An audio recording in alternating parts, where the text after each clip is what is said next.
All right, welcome back. Another episode of the Elevation Podcast. I'm Peter Lombardi here with Alex Karras and John Gaglione of Gaglione Strength. What's up, guys? How are you, man? I appreciate you coming down. I'm feeling good. Thanks for having me. So tell us a little bit about yourself and what you're doing, what you're sharing with the world right now. I'll try to give the in a nutshell version, but basically I'm Coach Gaglione. I'm the owner of Gaglione Strength. I have a gym in Farmingdale, New York. I've been involved with strength coaching and powerlifting for the past 13 years. So even though I'm kind of younger, I've been involved since I was 18 years old. Wow. I started volunteering at my old high school, Plain Edge, for the wrestling and football teams. Did some strength and conditioning stuff with the guys over there. Shortly after, I believe it was maybe 2009, I got certified through AAPTE. We were taking the class at Hofstra at the time, and then I worked for somebody for about 2 years. And then shortly after that, I opened up my own company in 2011. First year subletting inside of a wrestling club, trained mostly athletes. As a lot of my athletes started to kind of graduate high school and college, and I was already competitive. I got into competitive powerlifting in 2006 after my high school career was done. And I kind of was like, do you guys want to train for this meet with me? So that was probably like 2012, 2013, we started to kind of get like a little bit of a team together, and a lot of the athletes that wanted something to train for, and that's kind of like how our kind of powerlifting team came to be, and it's kind of grown in popularity. And I would say like between like 2013, 2014, specifically like raw powerlifting really kind of exploded. CrossFit, things like that. A lot of people are like getting interested in the barbell. Yeah. And I happened to kind of just be in the right place at the right time. That was kind of like a skill I had, and people started searching. I started writing for T Nation and Elite FTS and these different sites, and I was kind of a little bit ahead of the curve because that was something I was pretty competent in early on, and that kind of so my niche kind of found me. The strength kind of world found me, and just kind of ran with it. And that's kind of a big part of what we do is helping people get strong, both on the platform and just for everyday life and athletics and all that good stuff. Yeah. So powerlifting, competitive powerlifting, what is that brought to your life? Well, number one, it's kind of kept me sane. It's allowed me, for me, I've told this story a lot for people that are familiar with my background, but for the new listeners, I'm sure there'll be a lot of new listeners. I was a high school, I played football, I was a wrestler, and I didn't really have like a lot of athletic skill, but what I noticed for me, especially in terms of wrestling, it was a one-on-one sport. I noticed that like the harder I worked, I could see like I got better. And what I liked about wrestling too, you're like really in charge of like your fate. You're not relying on like the guy Right. the guy next to you. So even though I wasn't like the most gifted like athlete, I was I put a lot of time and effort in the weight room. I went to morning practice. But even with all that hard work, my senior year I tore my hamstring first football practice, and basically I ended up kind of wrestling on one leg. And my goal was to be an all-county wrestler. I ended up losing in double overtime in the round of place. And I always think, like, if I was healthy, if I trained the right way, if I was smarter, I would have, like, achieved my goal. So that kind of, like, led me to I kind of decided that I wanted to, like, learn more about proper strength training. I started kind of going to more seminars, traveling with people, like, learning different techniques. And I always enjoyed, like, the training part of things. And I ended up going to Malloy College for education. I was in the teaching field for 6 years before I started doing this full time. And at Malloy, they didn't have like a football or wrestling team, so I was 18 years old, and I'm like, I really like lifting. So, and my former middle school wrestling coach was a former powerlifter, so he kind of showed me some meets I could do. And I was like, let me give this a shot, and I got bit by the iron bug. And 13 years later, I haven't stopped. I've been kind of in this pursuit to be the strongest version of myself. I mean, it's definitely, I've learned a lot. I've learned a lot of what not to do. But there's something about like, it's very tangible. Powerlifting's very tangible. If you could see the weight on the bar, you kind of know if you got better. And for me, it just always allowed me to have a goal and something to work towards. And it always kind of keeps that kind of competitive fire kind of brewing. For me, I just felt like really lost. Like after wrestling, I just needed something to kind of keep my focus, and that allowed me to harness a lot of my energy into something like positive. I think it's allowed me to be stronger, both emotionally, physically, And I think there's like, it holds you accountable like when you sign up for a meet. Right. What I like about competing versus just kind of hitting a goal in the gym is like when you sign up for a competition, like you're held accountable. Like I have to like be ready for this date, and it kind of makes sure you're more consistent with your training. You're more serious about what you're doing. So even if you're not like the best lifter in the world and you're not going to hit like a record, I think there's something like about holding yourself accountable and being consistent and working toward a goal. I think that's important. I think that could help you no matter what, businessman, relationship, whatever it is, like having some like positive pressure to like say like I need to be ready in 3 months or 4 months. I think there's a lot of power to that. Yeah. So that's definitely I learned like a lot of life skills through competing for sure. Sorry, go ahead. What are your thoughts on strength training with wrestlers, putting them on a strict strength program? Yeah. Because I wrestled a little bit in high school too, but they never really put a lot of emphasis on actually strength training. We all just went in there and did like hypertrophy and things like that. I think there's still, you would think by now people have realized the importance of strength, and even with, I think baseball is probably the best example. Like, and I'll go back to wrestling in a second because it'll make more sense. But in baseball, I think it's very still like taboo. Like, don't bench press. You're gonna hurt your shoulders. You don't want to get too bulky. That's on one token. The other token is like steroids are like the worst thing like ever. Yeah. It's like very like contradictory. So it's like, wait a second. It's like this is a thing that makes you really strong, but this is also a thing that makes you really strong. But one is okay and like one is not. Right. So like one helps a lot and it's, should be like banned, and then but don't strength train and that actually makes you stronger. It's really weird. But anyway, so my feeling is in terms of athletics when it comes to wrestling or anything else, there's like a threshold for each sport, and there's a point of diminishing return. But what I found for a high school athlete, I would say 90% of high school athletes are not at that level. So I think if you could just get someone generally strong, that's going to be the quickest way to get them a very quick result in speed and power and performance. I found in my experience, this is this complete anecdote, if someone was able to like hit like a 2 times body weight deadlift or a 400-pound deadlift, and for the lighter guys, everyone that was all state that I worked with was able to do 20 dead hang pull-ups. That was just something that I thought that was a commonality. Everyone that was like over 150 pounds or more was able to hit like a 405, either trap bar or a straight bar deadlift. Some of the bigger guys, they still were able to maybe do like 8 or 10 pull-ups like super heavyweight guys. So the pulling strength and the hip and the back strength, the grip, those are like huge factors. Like whereas like in football, I would say maybe like a squat or like a bench or something might have like a higher carryover because it's the differences in the sport and the dynamics. So there's certain lifts. So I think if you're training athletes, you want to have some sort of kind of indicator lifts or some sort of lifts that we'll call like have some sort of correspondence to their sport. Yeah. So for like a 150-pound wrestler to get them to like a 300-pound bench press, that's great for like powerlifting, but it's probably like not going to transfer over like that well. So there's going to be now, but getting like an athlete who has a 100-pound bench press to like a 185 or 200-pound bench press that's maybe 150 pounds, there's probably going to have some carryover there just because he's still like very generally weak at that point. Right. You want to get him to a certain point, but there's a certain point like getting. So my always barometer is like if someone's a 200-pound male, if I can get him to be like a 3, 4, 5 guy, 300-pound bench, 400-pound squat, 500-pound deadlift, so it's like a 1.5 times body weight bench, 2 times body weight squat, and and a 2.5 times body weight deadlift. That's probably like strong enough, and at that point, maintain. Let's work on other things. Let's work on power. Let's work on relative strength. Let's work on maybe they got to not lift so much, and they got to work on their skill more. Yeah. But what I found is most high school kids, they're not generally strong enough. So that's like the first box we want to check off, and that may take 3-4 years. And then they can start working on their skill a little bit more, start working on power, agility. Yeah. Now, ultimately, stuff. But that's kind of the approach that. If you have the strength to do 20 pull-ups and pull 4 or 5 off the ground, you're going to be a hard guy to get down, right?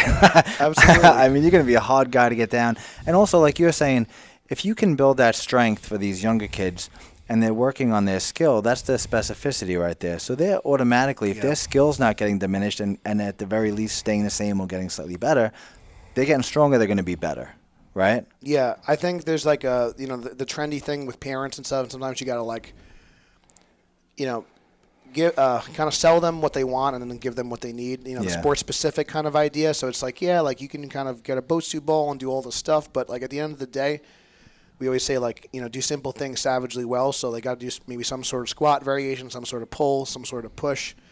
I think for sports, like single leg training is really important because a lot of times if I'm wrestling, I'm doing a drop step or I'm sprinting. So like that bilateral and unilateral strength is important. So just really basic stuff. It doesn't need to be flashy, Right. but just progressive overload over time. And if someone's a novice, someone's a beginner, do something simple. It was like adding 5 or 10 pounds every week, doing sets of 5 or something like that. I mean, just keep it simple. But a lot of times it's like, kids get bored. The parents want to see something like fancy. They want to be doing all this crazy stuff. But a lot of times it's really the simple things that give you the greatest return. Definitely. Wrestling is one of those sports that you have to be in your end ranges of motion, not only joint, but taking that muscle through its full length and being strong there too, and not having a biomechanical advantage either. Yeah, I think there's definitely and that's another good point, because a lot of people talk about mobility work, and the amount of mobility I need as a power lifter is a lot different than the mobility that was required for a wrestler, for a football player, for a gymnast. So I think it's important to kind of assess where their deficits are, and like I said. But that being said, I do think if you're taking somebody through a pretty good, a safe range, you want to think about what does the athlete have in terms of range of motion, what can they own, and what can they tolerate. I think those are important questions to ask, and then try to increase those things over time. So that's why advocating working toward a deeper squat or something like maybe a sumo deadlift, a wide stance deadlift, so they can I'm sure you've seen in college wrestling a lot of times these guys are getting in full splits sometimes, evading takedowns and stuff. So that's definitely an advantage. But that being said, for me as a strength coach, my job, I feel is first and foremost staying in my lane and just getting the athlete strong first. Yes. And then kind of going from there. And then if somebody, the flexibility component might even be something that they're working with their coach or with their their skill coach. So that being said, if someone's really bad, like nowadays, people are driving, texting on their computer, they're watching Netflix, they're on their phone. So they're probably going to be more in a poor posture more often than maybe somebody that was training 10, 15, 20 years ago. So maybe the mobility might be more of a concern. But for me, it's always strength first, and then we kind of worry about the other stuff later. Yeah. So in regards to pull-ups, that's a deficit in most programs, right? With your experience, do you have any critiques or anything you use to get people stronger at the pull-up? Because we see a lot of things. We see people tying bands to themselves. We see people focusing on eccentric work. Yep. In your opinion, what's your go-to? So number one, want to assess. This is really simple, but overlooked sometimes. Is the athlete overweight? Number one. So obviously, if you're wearing a 50-pound weight vest, you're not going to be doing as much, right? So if someone's a male athlete and they're over 20% body fat, for most sports, it's probably going to be it's not really ideal, unless they're maybe a super heavyweight. And at that point, maybe I'm not going to do pull-ups with a super heavyweight. Maybe I'm going to do in an inverted row on an angle, a 45-degree angle, and then progress them to more parallel to the floor, and then maybe just work their way up. But I think there's basically 3, you kind of mentioned a couple. You want to look at the dynamic, concentric contraction, eccentric contraction, and isometric.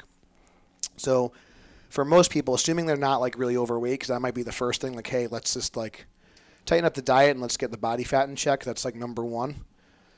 And then after that, do they have the grip strength to even hold themselves up? Because that's a lot of times a problem if their hands are not strong enough to do that. So just starting off, grabbing a bar and just hanging there. And then what I like to do is just work on scapular depression. So we're just working those retractors. That's a really good. So they're working on letting the scapula elevate and depress, and they could just do we call it a scap pull up, and that's level 1. And might do 8 to 10 reps, and maybe some isometric holds when they're fully depressed. So they kind of learn how to use their scapula in an efficient pattern. And I think that's just good, kind of cueing and a learning experience for them to understand can I move my shoulder blade without moving my arm? Right. Because I think a lot of people have trouble with that. So that's my first go-to, and then from there, either a chin grip or overhand grip, whatever's more comfortable. If someone, I'm not really married to the grip. If they want to go semi-supinated, parallel, whatever, whatever grip's comfortable. I think probably the best option, although it's harder, probably some sort of like ring pull-up where you kind of start like pronated and finished supinated would probably be the most joint friendly. But, you know, not everyone maybe is strong enough to do ring pull-ups right away. But if they can handle a straight bar, I think there's nothing wrong with straight bar. But if you want to kind of consider like the elbows and shoulders and things like that, like some sort of, you know, rotating kind of pull-up would be good with like a ring. But going back to what I was saying with the flexed arm hang, whatever grip is, you know, parallel, supinated, pronated grip, I would start with like a 10-second hold and then progress at 5-second clips. And once they're able to do like 30 seconds, 45 seconds, they could probably do like 1 rep or 2 reps at that point. And you're saying hold at the top? Yeah, at the lockout position. Most of the time, that's going to be where they're weakest. So with the scap pull-up, they're going to start to build some strength and get some confidence at that bottom, that end range. Right. And with the flexed arm hang, they're going to be just working on isometric in like a fully contracted or a fully shortened position. Because a lot of times we'll see them shrugging at the top or they're kind of rotating their shoulders forward. So if they can get strong in a good position at the top, it kind of works the proper mechanics of like the lockout position. So we're kind of working both ends of the spectrum there. And then from there, that's going to be probably a bulk of their work for the time being. And then that's where I would kind of just work on an assisted pull-up with a band or something so that they're actually going through the range of motion. The only issue that I have with the band, if you have access to like a machine, that might even be better because the strength curve is not correct. So it's going to be hardest at the top, and you're getting the least help at the top. So that's kind of like the issue I have with the band. But it still is going to allow them to at least practice the motion, even though it's not, you know, so whether you do manual resistance or use a band, you have a partner actually helping you up, that's an option as well. But we're just trying to get them comfortable with that full range. If they're not able to get like 5 to 8 reps, you might need to do some lat pull downs. You might need to do some other things, inverted rows. And then I would say once they're able to do like 1 or 2 reps, then you could just start to build volume over time. 10 sets of 1, 5 sets of 2. Right. So whatever it is, like if once they're able to do 1 rep, you know, 5 singles, and then next workout 6 singles, and just try to build the volume over time. And then once they're able to do 2, you know, 5 sets of 2, you know, whatever, and then just try to build that volume over time. So you guys, the listeners, are familiar with like some of the kettlebell gurus. They call it like kind of greasing the groove. So yes. you want to get a lot of quality repetitions. So I don't really like training to failure. Leave like 1 or 2 in the tank and just do multiple sub-maximal sets. And that's going to be. Pavel was talking about that, doing like 10 or 20 sets of 3 to 5 throughout the whole day. One of the things I always, if you ever train in a group, when we used to train a lot of wrestlers, we would do what's called like a pull-up ladder. So let's say we had a group of wrestlers that can crank out like 10 to 15 reps. We might do like ladders up to 5. So like they would all kind of be in a row. So there's, you know, 1, 2, 3, 4, 5 guys. First guy goes, does 1 pull-up. Next guy goes, 1 pull-up. Next guy goes, so forth. Then once they all go do 1 rep, next round 2, next round 3, next round 4, next round 5, then back down to 1. And we might do pull-up ladders for like 10, 15 minutes as like a finisher. Yeah. And they just might accumulated like 30, 40 reps quality repetitions of pull-ups that are really good form, not sloppy, good technique, and their lats are going and their upper back are going to, and their grip is going to get a ton of great work in. And it's that's like so that'd be like kind of an example of like, and I like doing stuff like that with the kids because it's more of like a kind of a group dynamic, and they kind of push each other a little bit, and it keeps them engaged like the whole time. It almost becomes like a little challenge, like who can kind of, is this person going to get knocked out? Is he going to be able to, you know, that sort of thing kind of motivates them that way. So if you can kind of do like little challenges like that, I think that's like, that's key. And it's still like, it's pretty safe, and they're not like just going to failure all the time. You just get like a lot of quality work, you know. And you want to stay away from failure because you want to train the nervous system to be fresh and not create any compensatory motion, I think, right? I think that in terms of, I think that you do want to kind of, you need to know the limit in order to kind of like stay under it. But I think there's certain exercises like there's going to be a higher cost. So like if I'm doing like a max effort, all you can out, all out, like kind of prowler, for example, there's like really like low, like a sled push. It's very like low risk of injury. But if I'm doing like a 20 rep set of barbell squats, like very like high risk, right? So I think there's, when you're training athletes, I do think that you want to challenge them mentally, but like pick an exercise that's like very like low risk if you're going to really challenge them mentally, and then other exercises like a barbell deadlift, like a barbell squat. And trust me, we push them, but like it's very usually like maybe like once out of every 4 weeks, we really like kind of do like a set close to failure just to kind of see where they're at. And that's more of like a test than it is training at that point. But most of the time when we're training, it's sub-max training. We're leaving some reps in the tank. We want to be fresh. We want quality repetitions because we do believe like success breeds success. So if you're always missing reps all the time, that's like not really even good for like your not even just the physical, but your mental as well. So I used to do a lot of kettlebell sport training, and that was one of the things we focused on. It's hard being stuff. success. Yeah, hardest thing I ever did, honestly. But being successful, picking a weight that you're going to be successful with, and get used to being successful. Right? Don't get used to failure. You got to push yourself, but we take small progressions and make sure that we finish the 10-minute sets. So, it's brutal stuff. It is. Have you ever done it? Yeah, it's funny you say that. So I've tried almost every like sport in terms of like lifting, and when I first opened my business, I didn't really have time to like train for powerlifting. So for like 1 year, I did I did some strong sport with like the single bell, and that was fun. But I'm just better at powerlifting, so sticking to that. I'd have to say the hardest thing I ever did was a 10-minute jerk set. You know, the jerk set where you just jerk in and back down with 253s. That was the hardest thing I ever did. That's impressive. Yeah. I'm more of like a 1-rep guy. So let's finish up on the pull-up. I had another question for you. So say somebody comes to you, they have a few pull-ups, they own a few pull-ups, and they want to get 10, 15, 20. What's a fair frequency? Like how many times a week do you think is fair without overtraining? It's a good question. I think it depends on the training age of the athlete, the actual physical age of the athlete. Do they have any elbow, shoulder considerations? I think most people that are healthy and in like a high school, like college age, could probably do some sort of pull-up training 2 to 3 times a week. I think is pretty good. The thing that I kind of worry about when it comes to pull-ups and things like that. Your upper back is so important in like everything you do in terms of like lifting. So if that's like overly fatigued, might kind of put a damper on like your squat, your deadlift, your other training. So I think it's important to realize if you do a certain lift and that's going to fatigue you, how that's going to affect you to the next workout, how that's going to affect you. So I think that's important to consider. If somebody is, depending on the sport. So CrossFit is a really good example. They're hanging from a pull-up bar a lot. Yeah. They're hanging from a barbell a lot. So hand health is a consideration as well. Yeah. So if that's going to rip up your calluses and stuff, and then you can't train, so that's something to consider as well. So you have to kind of monitor these things.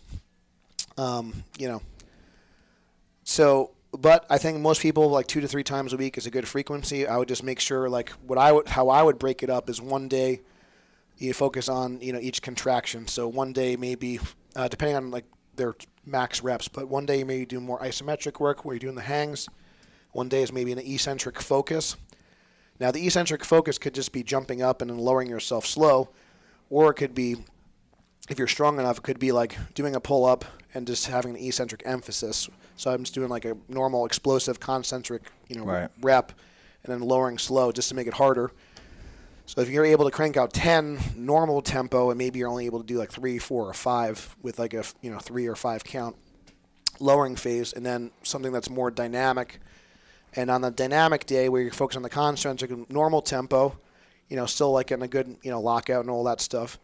And then trying to just increase your volume over time. And I would say every like 4 to 6 weeks, you want to have at least like a 50% reduction in volume. That's just good training practice. Right. So there's going to be a certain point where like you can't increase the volume anymore.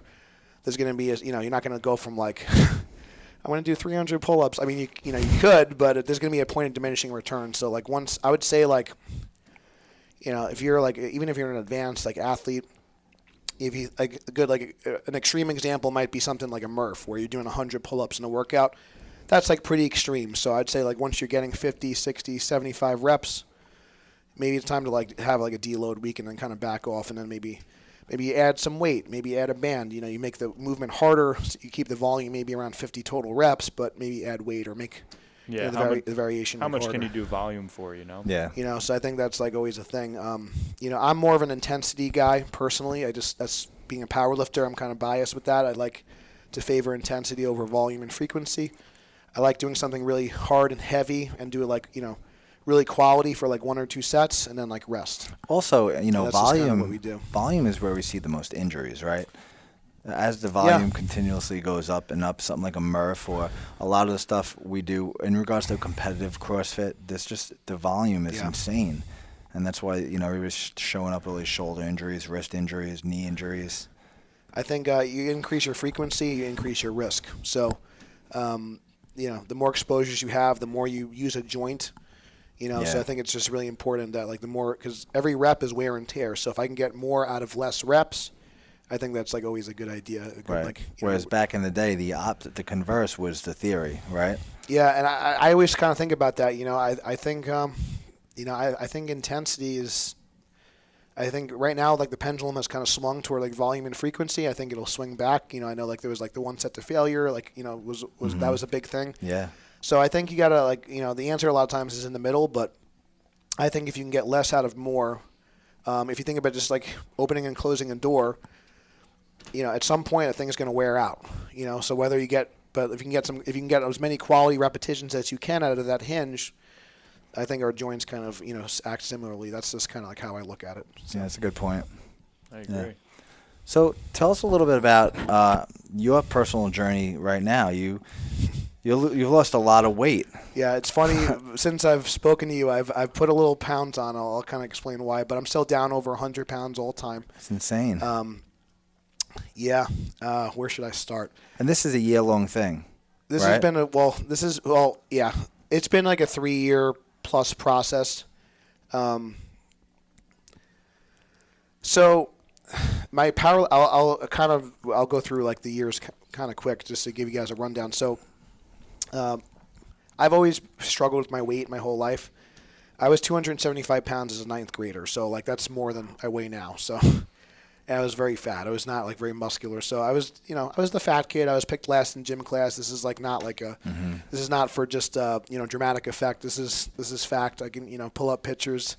But with wrestling, just from the activity level, I just lost a ton of weight, and it made me feel good that like I felt like I was more in control of my body and things like that. But what I realized that I did like a lot of just kind of crash dieting. I just was training very hard and not eating a lot. So I wasn't really, my nutrition was not good. But again, when you're younger, you don't really know this. You just see the scale moving. And you're like, oh, it's great. Right. I got as light as like 190 pounds. And then I started competing in powerlifting in the 198 class in 2006. And the information that was out there at the time was, and it's still true to this day, but I wish I did it better. Mass moves mass. So I'm like, I gotta get big. Yeah.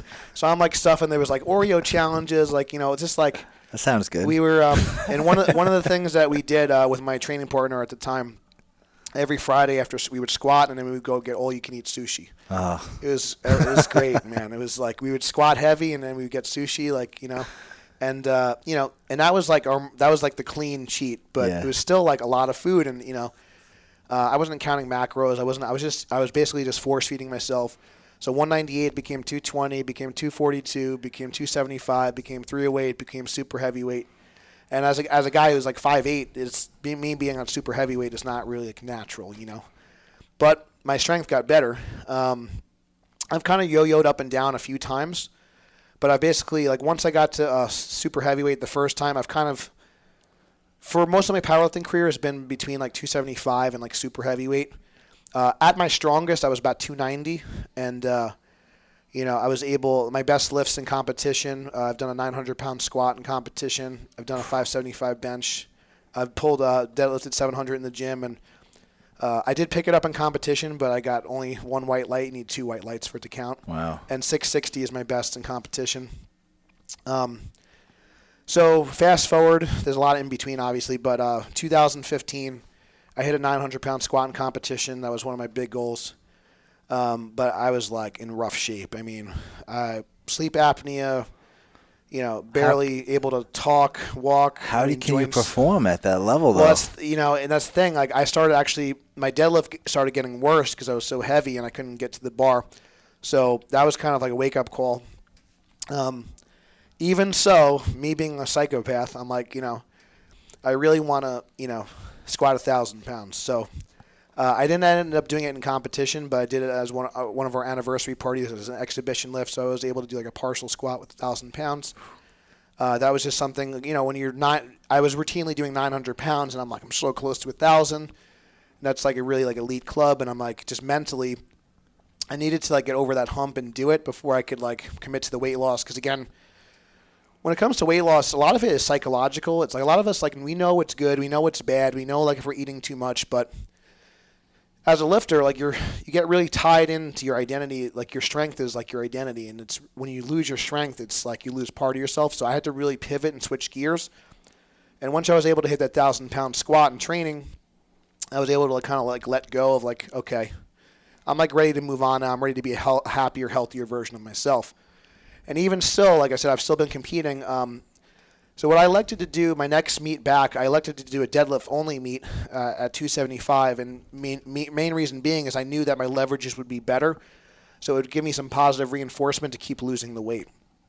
So this was back in 2017. I lost about 40 pounds or so. Yeah, I guess 40. Yeah, maybe 40 to 60 pounds. I got under 300 for the first time, which was a big win for me. And I did a 660 deadlift at 275, which is my best deadlift in a meet. So that was like very positive. Okay, I hit a PR in a competition.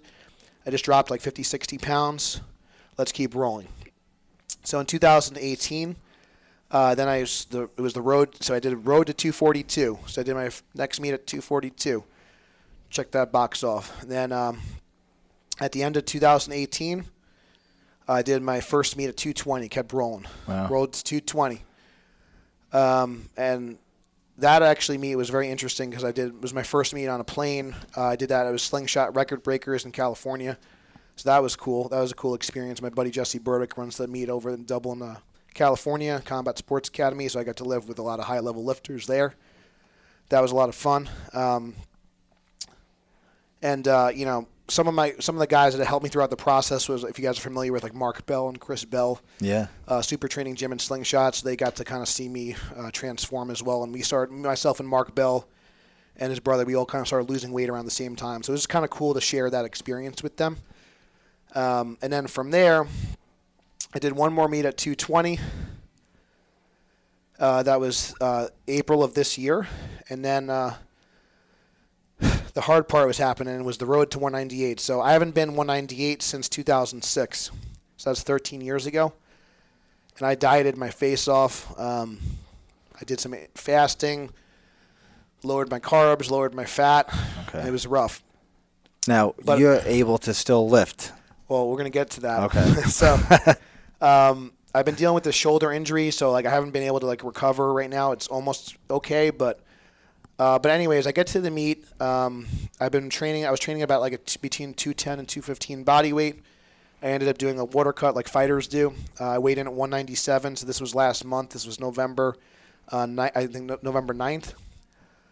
And I was able to hit my first 4 times body weight squat. So I hit an 800-pound squat at 198, which was a really, that was the goal. That's big. Yeah, that's insane. One of the best, one of the best squats in the country this year, pound for pound. So now over the course of this journey, at this point I've squatted 900 at super heavyweight.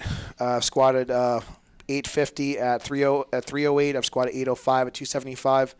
At the time, my best squat at 242 was 770, which I did last year. And then I squatted 800 at 220 and 800 at 198. So there's one missing there. I didn't do it at 242. So the last month I was force-feeding myself back up to 235, 240. And I just competed this past weekend, had a great meet, squatted 835 at 235. And I hit in powerlifting there's a Wilks formula, so like it take into account your body weight and your total. And I hit like a PR by formula, so technically I'm the strongest pound for pound I am since starting. Wow. Even after losing 100 pounds. And to date, this is like I'm still fact-checking this, but I think I'm the only person in history to squat 800 pounds in 6 weight classes in history. Wow. So that was like a bucket list goal, and I was able to achieve that this past weekend. It was a lot of hard work, a lot of versatility, but that's been kind of like the progression like over the years. I I think for me doing that at super heavyweight and then also on all the way down to 198, I had to adjust my leverages, my diet, the training, the recovery. It was hard, but I think it's allowing me to be a better coach. And if someone is trying to lose weight or gain weight, I know what they're going through psychologically. I know what they're going through as an athlete. And I think it's really kind of gave me a lot of unique tools and unique experience that a lot of people don't have. Because a lot of people might be really good, but they're probably just in 1 or 2 weight classes to be that successful in 6 weight classes and to lose 100 pounds and still maintain strength. It's been cool. And one of the things I want to preach to people is that you can still be strong and like perform well and be healthy. I do think at the highest level of athletics, you are going to sacrifice some health and there's going to be risk. But I do think for like 90% of us, I think we could probably achieve 80% of the results we want and still live a really good quality of life. And that's what I'm trying to show people here. My quality of life is much better. I'm a better businessman, a better partner, better everything. And I'm not just, I'm not squatting 900 pounds, but I think 800 at 198 is more impressive personally. So, and that person that you were years ago, like you said, you had to let go of part of your identity that maybe doesn't serve you anymore, right? Absolutely. Like I said, for me, I just, as a coach, we want to preach longevity, want to preach health and all this stuff. Yes, we all like have performance goals. We all want to get stronger and all this stuff. But I think, like I said, for me, like I was cutting corners and I wasn't really like leading by example. And I was like kind of like heavy on my heart. So I had to kind of make a change. And that was a big driving force in me, like just sticking to it. Because once I put that like out there to the universe, it's like, man, you got to be a man of your word and you got to show up. So I think that's like important. So that's been a big kind of motivation. Yeah, that's what we preach here. You can't give what you don't have, right? How has your training changed from 308 all the way down to 298? Or I'm sorry, 198. Yeah. You're doing a lot of powerlifting. Have you introduced a lot more endurance training? It's been some, but actually I try to do like the least amount of cardio possible. But I do find two major things to my training is actually just separating my training into like kind of half workouts. So normally what I would do is I might do my like heavy strength work and then I'll do accessories after. Now what I do is instead of training 4 days a week, I train 6 days a week, but I have the same amount of volume, but I spread out the volume throughout the day. So or the week, either depending on my schedule. But so like Sunday I'll do my like heavy squats.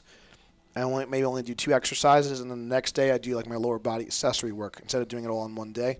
And I'll also do some sort of cardiovascular training, but usually it's like under 15 minutes, so not too much, but just enough to like help my conditioning and just keep my heart healthy. That was one thing that was missing before. And I do think the cardiovascular training is also aerobic training also enhances your recovery in between workouts. I think that's like something I learned the hard way. I think that if people's aerobic base is better, you're just going to recover better. Even if you're not like, I'm not trying to like run a marathon or anything, but just having a general, just like you need general strength, you need general like conditioning, I think is important. And then I would bench on Tuesday, bench accessory. So that's like your kind of arm training, triceps, shoulder kind of stuff. Deadlifts on Thursday. And then Friday I'll do some sort of second, like a upper body day where I might do like incline benching and just kind of like more bodybuilding type work to try to keep the muscle on. Yeah. Because a big challenge also has just been trying to maintain as much lean mass as possible. So we'll like use an in-body. That's something I track on like a weekly basis to make sure that I'm actually losing body fat. And I've been able to do like a pretty good job. I haven't lost too much muscle. Do you have an in-body? You have an in-body? You like it? I think it's a tool. I think every athlete should be monitoring their lean body mass in some way, whether it's calipers, whether it's I think it's been very helpful for me personally. My wife's our dietitian, and she's like yelling at me for a year that we got to get it. Well, I'm surprised that you guys don't have it here, this beautiful facility. But and I think it's a great tool. I think it's just as accurate as like a DEXA, to be honest. And what I like about the in-body is that you could do it more frequently. Right. And if there is an outlier result, you can just kind of realize like this was like a bad reading, So if you're like overly hydrated or like underhydrated, the results are going to fluctuate because it uses the electrical impedance. So you try to like measure this with the same hydration level and same time each day, and you can get pretty good results from it. I think it's great. And without like without the radiation from the DEXA. Yeah, I'm just like, I mean, there's one, I know, like, I'm a big guy, so sometimes I can't even fit on, like, the thing. So Okay. it's like my arm, it's like, oh, you lost, like, 13 pounds of mass because my arm is, like, off the table. So it's like, yeah, well, I can't fit on the goddamn thing, you know? you know? Have you ever done the hydrostatic weighing? That is the one thing I haven't done, but I think that's, like, yeah, that's probably awful. It's a pain in the ass, yeah. So I think the in-body is probably, like, again, there's limitations to everything. But I think for as far as consistency and the frequency you can do it, I think the in-body is great if you have, it's like I said, a $6,000 or $10,000 scale. But if you have fat loss clients or if you just want, I think it's a good investment. Yeah. You know, if you're going to use it. Yeah. So we were talking recovery before we got on. Tell us again a little bit about your theory on recovery. Yeah. So we didn't. This is not something I mentioned, but I think it's worth mentioning now. Before we started recording. I think the biggest thing with recovery is nutrition, sleep, and stress management. And then all the other stuff, the foam rolling, the massage, and all that stuff is like kind of it's the icing on the cake. A lot of us are like, oh, what do you think about massage? What do you think about dry needling? What do you think about acupuncture? What do you think about this? And I think all that stuff can have their place. But number one is like, make sure you're eating to fuel your performance, number one. And hydrating to fuel your performance. And when it comes to hydration, it's not just about water, it's about electrolytes and sodium and things like that. That's very overlooked. And none of us sleep enough or get enough quality sleep, so we could all improve our sleep. We're on our devices too late. We're on our devices too early. Sleep is big. Sleep. I mentioned about sleep apnea. I use a CPAP now. That's been like unbelievably important for my recovery. I don't know how I was living without it. And I think for most people that lift weights that are over 200 pounds, you probably have some like level of sleep apnea. If you're like a lifter, if you're like a high level athlete, I think if your neck's like over 18 inches, like you're like huge, like at risk for sleep apnea. Really? So, it's like, and stress management. So. Man, what can I say about this? So we're probably our own worst enemies in terms of recovery. So if you're someone that like I tend to be very like type A and I care a lot. So like if you're like have more anxiety and depression are super like common now. Mm-hmm. If those things are like not under control, your training and nutrition can be like great. But if you're like stressed out all the time, like your recovery is going to be shit. Yep. If you have bad relationships at home, if you have bad relationships with your coworkers, if you don't really enjoy your job. I mean, these are things like, so you can go for a massage once a week, but I'd probably try to fix the other Of course, yeah. stuff first. Yeah. That being said, and then going back to your point, if all those other aspects, those pillars are good, I think that there's a big, I think a lot of the stuff that we do in terms of recovery is more of a neurological, we're getting a neurological response from it. So some of it's placebo. I think some of it might be more than that. But I think that anything that's going to promote blood flow is going to be a plus. So something as simple as like going out for like a walk in like nature without your phone, without music, without a podcast playing, just being present, breathing, like learning to breathe through your diaphragm, learning to like not breathe through your mouth and being in like a panic state all the time, like learning to actually breathe through your nose, learning to just take a breath. It's so simple. So like a lot of these breathing things that you could do, like the box breathing, I think all that stuff, yoga, meditation, all these things, it just like allows ourselves to kind of like work in. Like a lot of times we work out all the time, but we don't like work in. Yes. Well, you're talking about balancing out the nervous system, and we're very sympathetic dominant. Yeah, so that was the next point is like we need to get more like parasympathetic. So if a massage gets you more parasympathetic, if yoga gets you more parasympathetic, if going for a walk or a cold plunge or a sauna, whatever you do, I think if it gets you more parasympathetic, box breathing or 90-90 breathing on your back, if it's going to get you to relax, that's going to be big. And I think if we can learn to turn on our parasympathetic after a hard workout, that's even better. So like a lot of us do warm up, but how many of us actually do a cool down? Like getting into like a parasympathetic state quicker, and even like I'm guilty of this too. I just got through training. I just had work, and then I'm like rushing to get to this podcast, and I'm all wired. So I didn't like really cool down properly. So that's like not great. So after I'm done with this, I need to calm down, maybe take like a 30-minute nap and just chill out and then restart. So I think all these things, like we were talking about voodoo floss and all this stuff, I think anything that will help promote blood flow is going to be a positive in my book, and anything that's going to help you get parasympathetic and relax is going to be a positive in my book. So like if you think it helps, if it feels good, then I'd say go for it. I just think because like we were saying, a lot of the stuff, there's not going to be enough research on it yet. But if you find anecdotally it helps you and helps you calm down, helps you relax, you feel better afterwards, I say go for it. But I will say the caveat to that is make sure how's your nutrition, how's your sleep, how's your stress. Yeah. And I think those are the questions you got to ask yourself first. What are your thoughts on, talking about the sympathetic state not being enough in a parasympathetic state, people who are over-consuming caffeine? I was going to bring that up. Yeah, my guys and girls are bad with this. I try not to consume caffeine after 12 personally, and I try to I use caffeine as a tool. So I mentioned before at my competition this weekend, it ran late.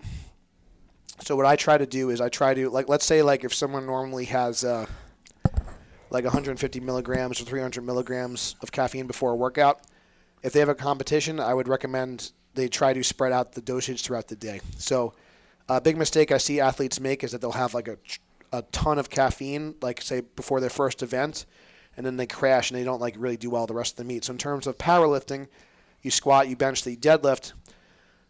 Notoriously, athletes will take a bunch before they squat. And to be honest, if you like need to like be amped up before the first event of the day, something's wrong. Like you should be like excited. Like I can't barely sleep the night before. I'm like ready to go. Like we've been training for like 12, 16 weeks. I don't need a lot of caffeine before I squat. But after I squat like 800 or something, I'm gonna be a little tired probably. So, then I might take a little before I bench and definitely before I deadlift. So I think try to save it toward like for when you need it. And if you like lift at night, I say you can't. You just don't. Yeah, you just don't. I'm sorry. Because it's gonna disrupt your sleep too much. So I think caffeine's a good tool, but you don't want to be relying on it. And I think that you want to use it when you need it. And if you want to take a little bit in the morning, but like again, it's one of those things you don't want to be dependent on it. I do think there's some positive benefits in terms of fat loss, in terms of like pain tolerance and endurance. So I think it's a good supplement. But again, it's one of those things where you don't want to overdo it. And I'd rather use it when I need it. So like, one of the things that I really love, I always joke that they got to sponsor me because I always recommend them. But I like Noon tablets for electrolytes. They also make a Noon Energy. Okay. It's got sodium, magnesium, potassium. And it makes your water taste a little bit better too, quite frankly. But each tablet it's only 40 milligrams of caffeine from green tea extract, so it's not a lot. So I'll usually take like 80 milligrams, which is like not a lot, before my workout, and I'm getting my electrolytes and my caffeine in. Yeah. That's like my pre-workout, not like 300 milligrams Exactly. of C4. And no offense, C4. If you want to sponsor the show, we'll promote it. But no, joking aside, you know what I mean? Like I just don't. I think we are gluttons for all this stuff. Like, we always think more is better, but there's an optimal range, and it's like, oh, let me take like 300 milligrams, 400 milligrams. And it's like, dude, there's gonna be a certain point where like it's gonna mess you up more than maybe you get through the workout, but the detriment after is like not like worth it. So there's people that can work out without the pre-workout. Well, that's I hate. It's like no, they can. They just choose. It's a choice. And I'll be honest too. Like you guys know this. I'm sure it's like once you start kind of warming up and stuff, you can kind of feel it's like do a 10-minute warm up, then tell me do you feel better? Once the blood's flowing, you feel good, man. It's like I think a lot of us we're in cushy chairs. We got a cushy we got heat on. It's like dude, we all got it pretty good. It's like we have access to all these things. We just get spoiled sometimes, and it's like sometimes you got to do without. I think that's one of the things. Even like I mentioned fasting before. I think learning to do without sometimes. I think that's an important skill too. I think still people don't realize how important it is to not eat for a while. Right? We're over-consuming way too often. We don't understand what hunger actually is. We don't understand what thirst actually is. We don't actually, we don't give our digestion a break. We get spoiled. And I just think, I don't think we're like I said, I mentioned before, like I was force-feeding myself to get back up in weight. But in general, for like fat loss situations, for longevity situations, for health, I don't think we're like meant to eat like 7-8 times a day or.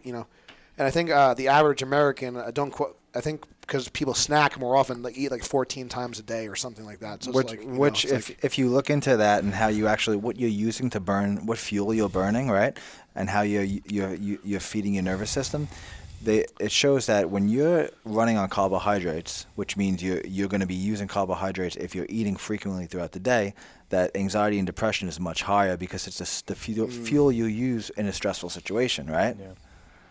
So. And then you have to think about if you're in that fight or flight mode, how well are you digesting? You know, if you're not managing your stress. You're not. So you're just being stagnant in the gut. Well, if you compromise digest, you never want to compromise digestion, right? And I think that what we're doing is we're drinking too much coffee, like you mentioned, and probably because we're so tired and we're so unhappy with our lives because we don't have a lot of these important things in balance. We're not sleeping enough. We don't have good relationships. I'm sure you deal with clients on a regular basis that tell you they're not happy with their job, that they've been with for 10 or 12 years, but yet they haven't decided to do anything else. Yeah. So like you said, it's about the etiology, you know, what's really causing the stress, fixing that, and then worrying about all that other stuff. Right. So.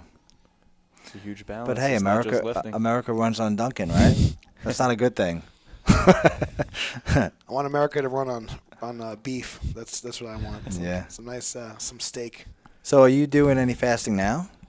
Well, so I literally am just starting like my diet over, so I haven't yet. I probably will do like a little fasting this weekend. But basically, like what I did to make 198 pounds, I would cut off my food. So like on a typical day, I would cut off my food around like 3 o'clock. So my feeding window is probably from like 7 to 3. So it was like a pretty condensed feeding window where most of my calories were like pre and post workout. And then if I did, because I usually train in the morning, so. And then from there, on Saturdays, like my non-training day, so what I was doing leading up, I'm not doing this currently, but what I was doing leading up to my contest, I would do anywhere from like a 24-hour to like a 30-hour fast from Friday through Saturday because I don't train that day. And I would usually, and like I'll tell you, like so sometimes it's weird. It's like I oddly like felt like pretty good. A lot of times it's like you're just, I don't know, like I don't know if I'm like running on ketones or something. I don't know like what's going on inside, but I got pretty used to it. I felt good on it. I would usually just on the fast, I would definitely drink more water and make sure my electrolytes were there, you know, just so I wasn't getting headaches and stuff. But it worked good, and like I didn't feel like I was like getting cravings or anything, and I felt like my body. The other thing it allowed me to do too, it allowed me to have a little bit more food throughout the week around my training, like when I actually needed the fuel. And like a lot of us too, like if you're like a sedentary person, you probably like don't need as much food as like you think. Yeah. Like everyone's like, oh, I'm gonna like starve. It's like no, it's like you'll be like fine. Like you'll be okay. Like if you don't eat for like 6 hours, like you'll be all right. Well, I think that's the biggest thing. A lot of people don't need to fast right out the gate, but what they need to do is stop eating so frequently. Yeah, I think having a feeding window is a good strategy. And I know for me, like I just like having structure. So if I know like okay, I'm done eating at 3. It's just like an easier rule. It's like nice to have like some sort of structure to follow. I don't know. It definitely helped me out a lot. And I know for a lot of us, if we are on the go, it's like when we're scrambling for food, that's usually when we're making a bad choice. So if I just say like if I'm really busy, like so most of my coaching is like from like 4 to like 8 or 9 at night. So I'm just choosing not to eat during that time. Yeah. Yep. And it just makes sense for my lifestyle. Yeah, so. and like Alex mentioned, digestion. If you're scrambling and you're trying to eat really fast, you're not going to be in a rested state. You're not going to be in the parasympathetic state that you need to be to optimally digest. Yeah. I think a lot of it comes down to not being able to manage, your blood sugar levels too. Yes. Like a lot of times when you're hungry, it's this drop in blood sugar. Or it's the inability to use fat for fuel and having to constantly feed yourself throughout the day. Yeah. Yeah. Exactly. Yep. Because I was doing fasting for a while too, but that was the hardest part. As soon as I was hungry, I noticed it was like my blood sugar. I was getting lightheaded, getting hangry, you know. That's why women should not fast. No comment on that. You get over that hump, you feel great though. You can go all day. Yeah, I agree. So all right. So tell us a little bit about where we could find you. I know you got a podcast yourself, right? So many places. Depending on what you're looking for. Obviously, my website is gaglionestrength.com. It's at Gaglione Strength and Facebook, YouTube, Twitter, that whole thing. We have pretty consistent content on YouTube and Instagram.